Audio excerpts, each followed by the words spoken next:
एक किसान था जो बहुत मेहनती था। वह अपने खेतों में पूरी जी जान से काम करता था। उसे अपनी मेहनत का फल भी मिलता था। हर बार उसकी फसल दूसरे किसानों से बेहतर होती थी। किसान के 3 पुत्र थे, लेकिन किसान ने कभी भी अपने पुत्रों से खेत का काम नहीं करवाया था। किसान चाहता था कि मेरे लड़के पढ़ लिख कर कामयाब इंसान बने। किसान का बड़ा लड़का कुछ दिन स्कूल जाने के बाद उसका मन पढ़ाई में नहीं लग रहा था। पिताजी के बहुत समझाने के बाद भी बड़ा लड़का स्कूल नहीं गया और पिताजी के साथ खेतों में काम करवाने लगा। किसान के दोनों छोटे लड़के पढ़ने में होशियार थे। किसान और बड़ा लड़का भी दोनों छोटे लड़कों से कभी कोई काम के लिए नहीं कहते थे।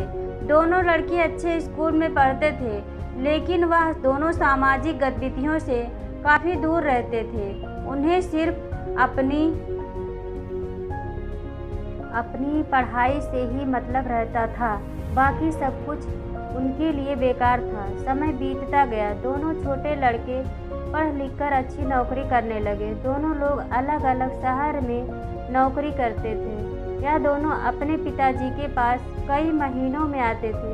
किसान अपने दोनों लड़कों को बहुत याद कर रहा था, लेकिन कोई सा भी लड़का अपने पिता को देखने के लिए नहीं आते थे। किसान अपने दोनों छोटे लड़कों की याद में दिन प्रतिदिन कमज़ोर होता जा रहा था। उधर दोनों छोटे लड़के ने अपने लिए शहर में ही अलग अलग मकान ले लिया था और अपनी मर्जी से अपने पिताजी को बताए बिना शादी भी कर ली थी। अब वह अपने पिताजी के पास जाते ही नहीं थे।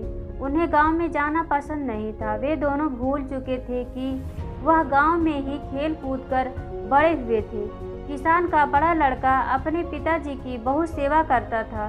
वह पढ़ा लिखा नहीं था, लेकिन अपने कर्तव्यों को बखूबी जानता था। उसने अपने भाई के लिए कभी कुछ गलत नहीं कहा। कुछ दिनों के बाद किसान की मृत्यु हो जाती है, लेकिन मृत्यु से पहले वह अपने पुत्रों के लिए एक वसीयत के नाम पर 3 पत्र छोड़ जाता है। कहता था कि यह पत्र तीनों लड़कों को एक साथ दिए जाएं। यह खबर किसान के दोनों छोटे लड़कों तक भी पहुंच गई।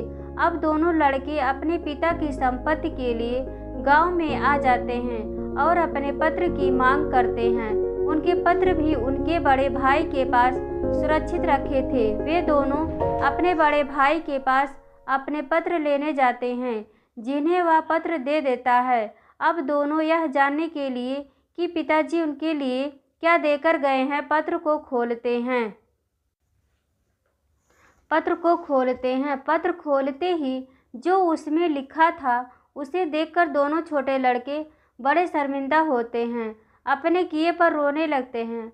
उनके पत्र पर लिखा था कि आज तक मैं जिंदा रहा अपने बड़े अनपढ़ लायक बेटे की वजह से, और आज मैं जिंदा नहीं हूँ वह अपने दोनों पढ़े लिखे नालायक बेटों की वजह से।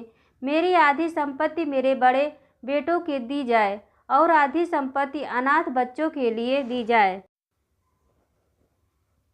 यह कहानी हमें बहुत कुछ सिखाती है। आजकल व्यस्त जिंदगी में हम पैसों के लिए अपने माता पिता को अकेला छोड़ देते हैं, जबकि हमें अपने बुजुर्गों की अच्छी तरह देखभाल करनी चाहिए।